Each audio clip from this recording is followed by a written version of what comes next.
To produce alkali-resistant paint, we mixed and pulverized its components: silicon, aluminum, zinc, zircon. The original size of pigment particles exceeded 50 micron and was not uniform.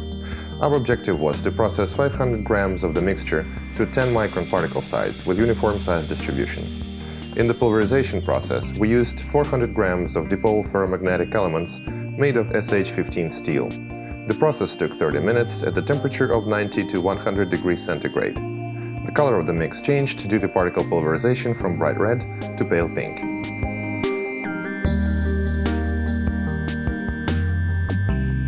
You can see the results of the process in the photographs taken through an optical microscope.